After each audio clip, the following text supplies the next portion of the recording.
Right, so the F1 season is back for 2025. First two races have already kicked off.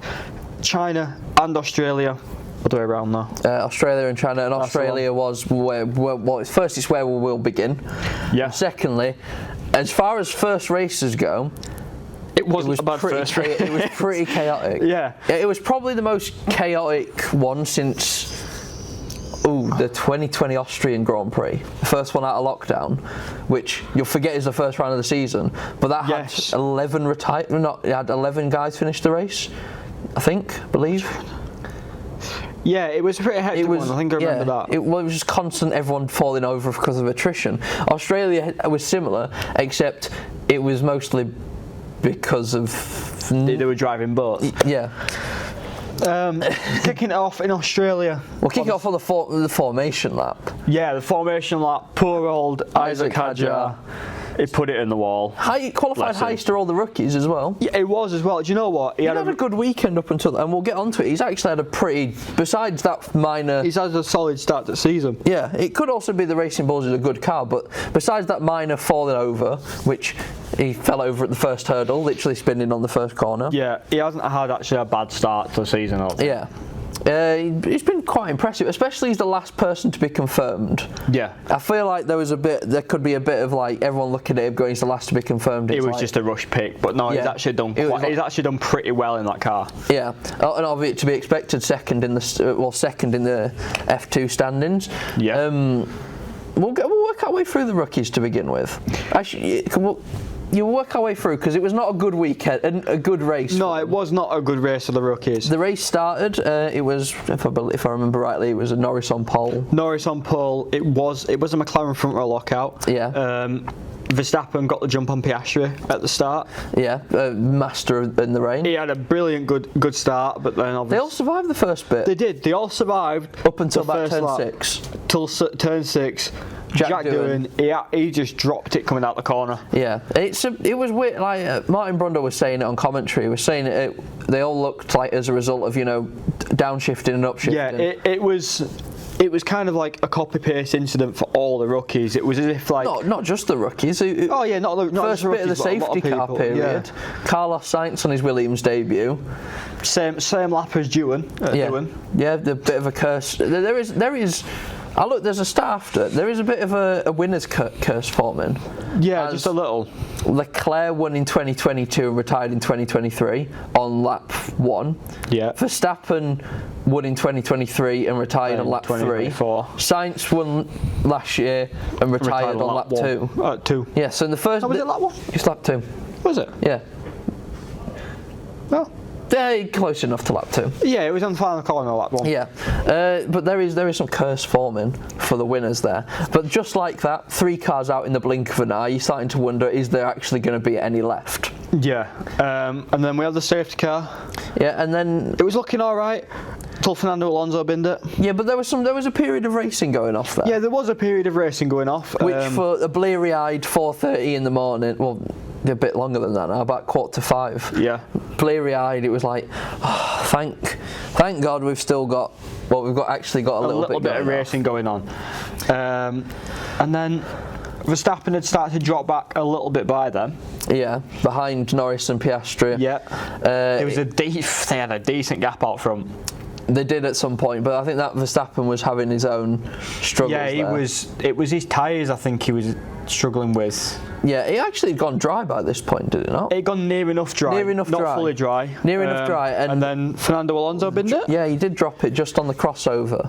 Yeah. They all pit all under safety car, I believe. Yeah, because Fernando Alonso binned it. They all pitted on the safety car. And then we're thinking, right, okay, it's just going to be a little bit of a dry run towards the end. And then it didn't. And then it was like, okay, there's going to be a little bit of rain. It's like everyone's like, oh, this is going to get spicy. Yeah, it'll just like, it'll chuck it down for a little bit, give it 2 laps. It was meant to clear. Suddenly, they're all going through the final corner. Not the final corner. Suddenly, the camera cuts to the shot of both McLarens on the grass as Verstappen's coming through. At that point, both my hands go in my head. I'm like sat up at 4:30 in the morning.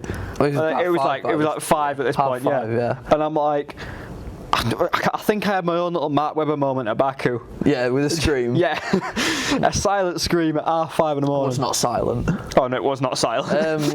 Norris managed to recover from it. Yeah. Piastri carrying a bit more. Well, he went He carrying went a bit a more speed. slightly bit wider, and then he brought it back on circuit and just looped it onto grass. Very unfortunate. He did a good job not to cause a safety car from that, though. Yeah, because I think I noticed it on the graphic.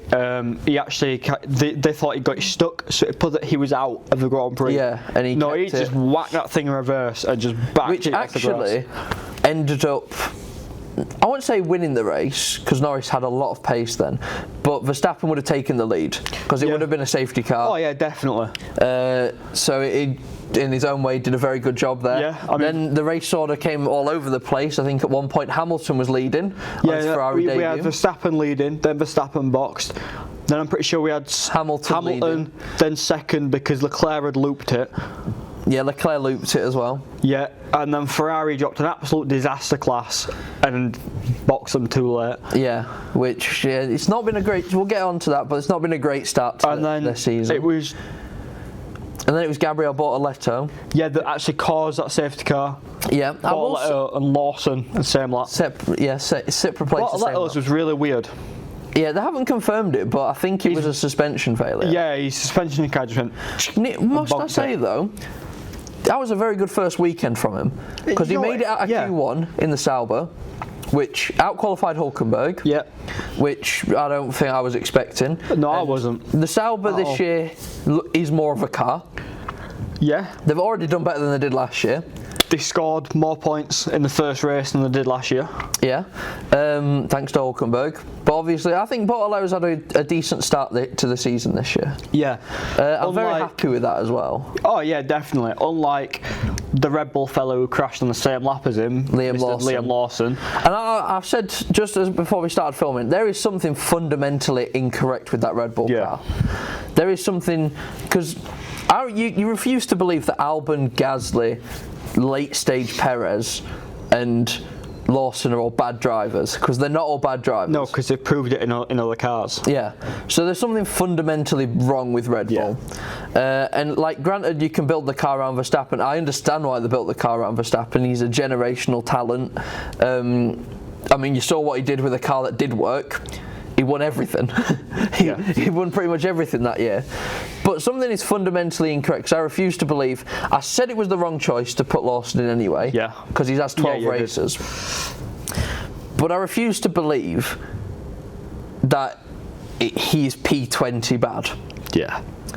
Like, I don't know, I can't lie. As a Red Bull fan, it is very discerning? Disconcerting, No, concerning. Discerning. the same difference. We're not experts in English, but it is very concerning to kind of see your second driver in 20th. Yeah. Like, it one makes you question, is the car really that bad? Yeah. And then it also then makes you question, like, is it the driver? Because obviously in Racing Bulls last year in VCARB, it didn't have a bad run. Yeah, not enough I'd say to warrant the Red Bull seat. I think Tsunoda was. Well, he might be in it for the next round. Yeah, there's some rumours. By the time this gets posted, he may very well be in the Red Bull. Because there is rumours that he is potentially going to be replacing him. Which I think that'll be ultimately for the best. I think it's still too early. Yeah.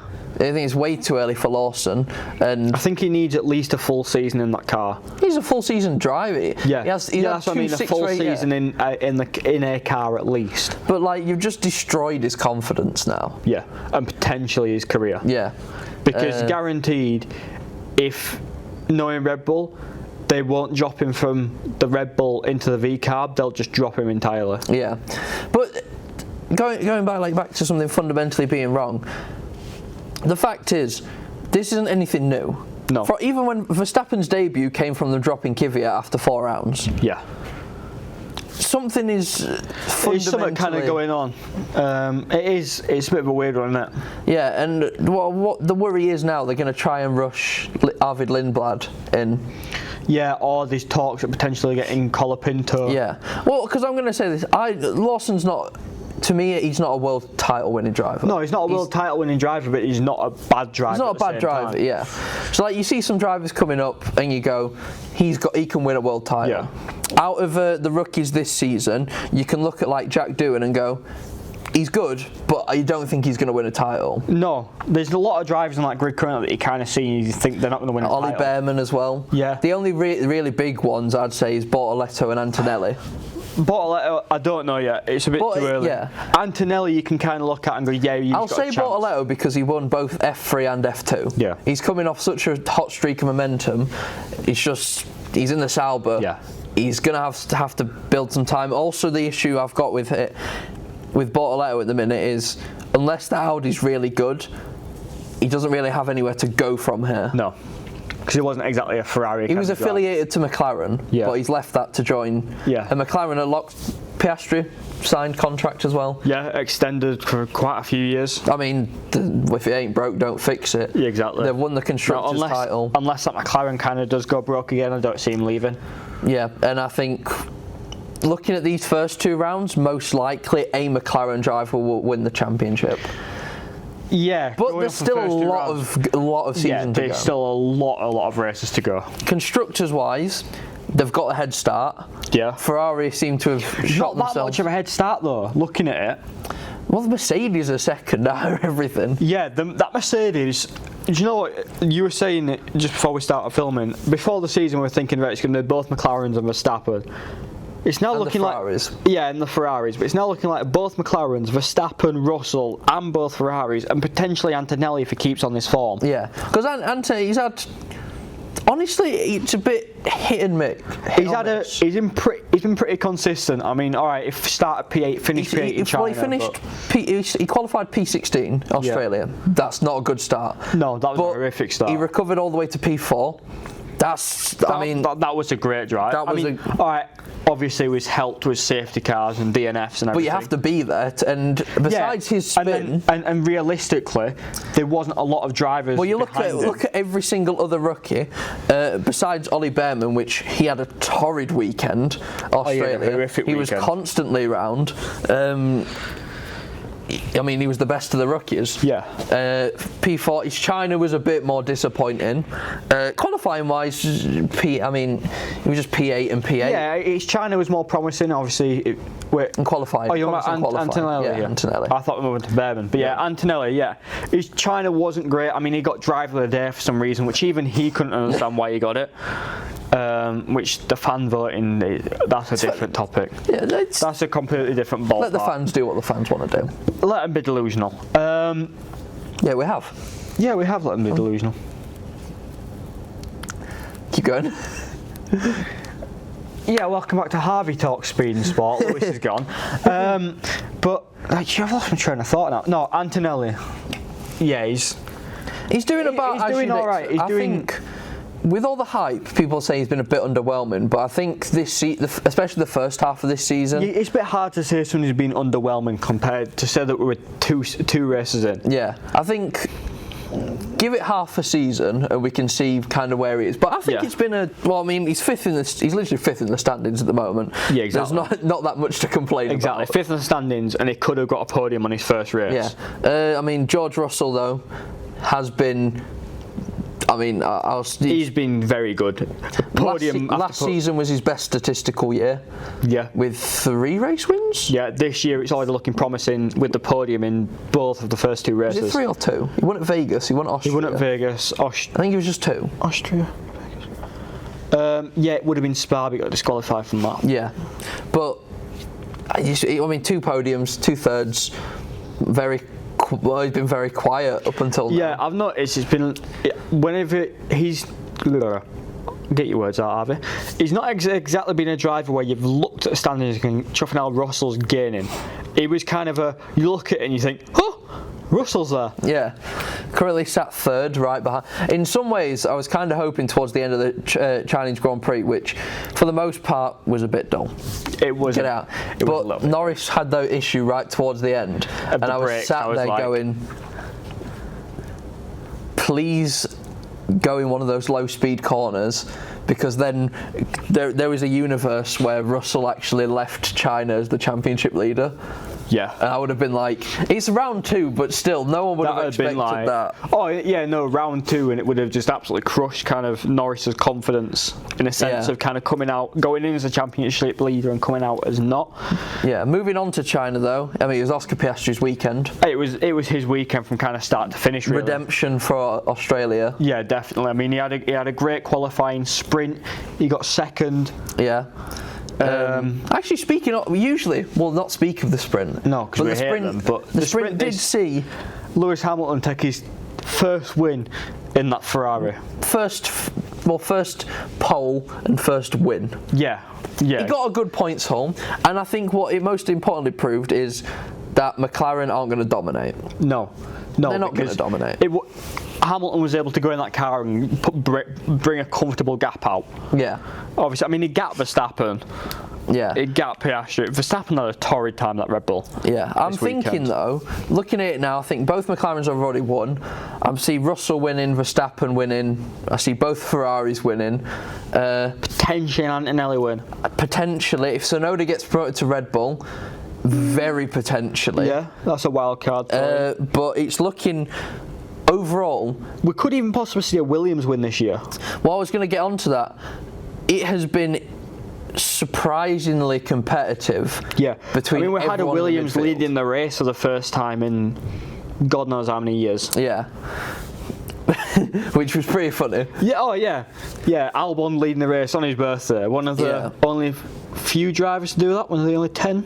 I'm not sure. Definitely first Thai driver, but I think he's already led a race at some point.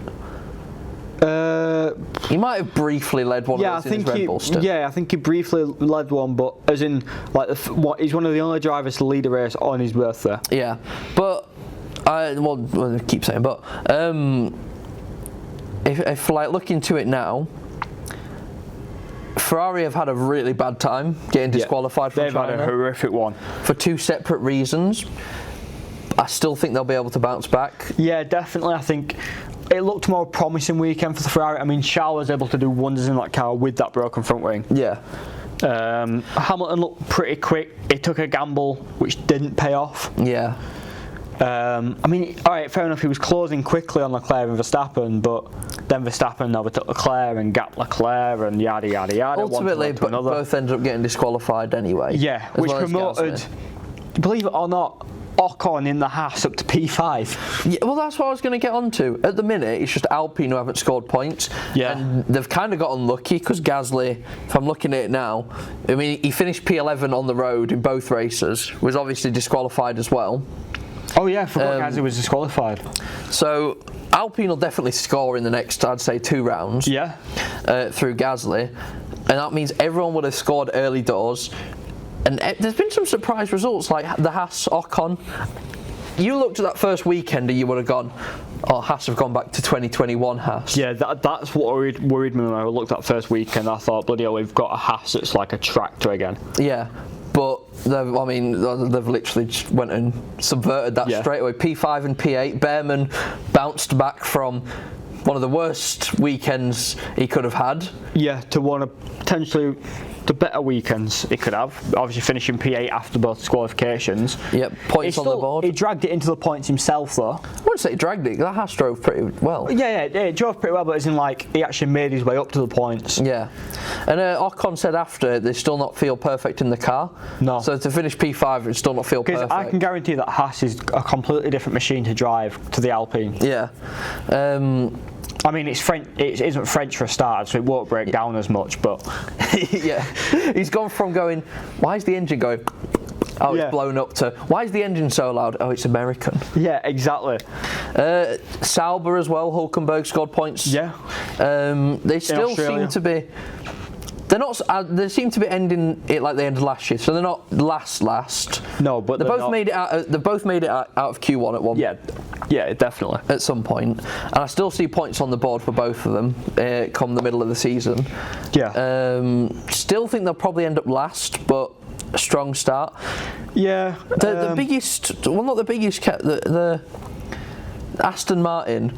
Are they doomed? They could be doomed to with Haas and Williams picking up. Alonso's had DNF in both races. But Lance Stroll. Stroll, on the other hand, Do you know what? If you're going to do a proper driver of the day vote, Lance Stroll's my driver of the day. for which one? China. For China. Yeah. Right. Because, alright, he did a decent job to Yeah. have that Aston up there for as long as it was up there. And in the end, he finished 9th and still scored points. Yeah, and he got 6th at the first round of the year, Yep. which, as Crofty had pointed out, he's got his best result of the season at Australia for the last 2 years in a row. Yeah. So maybe third time's the charm. Potentially. But he's looked very calm, and He has. hopefully he stays like that. Unless, you know what, I'll say Stroll. It fits in that category of a Grosjean or a Maldonado. Yeah. Where he can be really quick on his day, but also prone to errors. Yeah. And so, you know what? F1 needs that. F1 needs a driver who, on his day, can be very quick, but also can be a bit of a magnet at times. Exactly. But I'm going for it. I think that might be the lot. Yeah, I mean, we're heading to Japan next time. In 2 weeks' time. In 2 weeks' time, with potentially a couple driver swaps.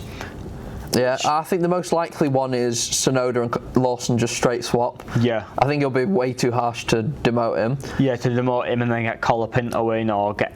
Yeah, that's just not going to work. Yeah. So realistically, you just do a Tsunoda-Lawson swap, give Lawson some more time in a car. Yeah, and do what they should have done to begin with. And we'll see it really if Tsunoda is actually as good as what they say, or whether it is just that car. Yeah, because obviously, I think the reason they didn't promote him for this season is there's little chance he's still in the Red Bull family at the end of the season. Yeah. Obviously, there's rumours of Aston Martin coming up. There's a chance he could end up at Cadillac. Potentially. He'll definitely be on the grid next year. He's a good driver. Yep. But it's where he ends up. And Yeah, it hopefully he goes to Red Bull and does bits there, and they go, keep you. Yeah, I reckon it could do bits, but at the same time, we could also see that repeat of it's the second car curse. Yeah. Do we think a not McLaren will win at Japan? Do you know what? No. Do you think one of McLaren? I feel like I see another Piastri win. Yeah.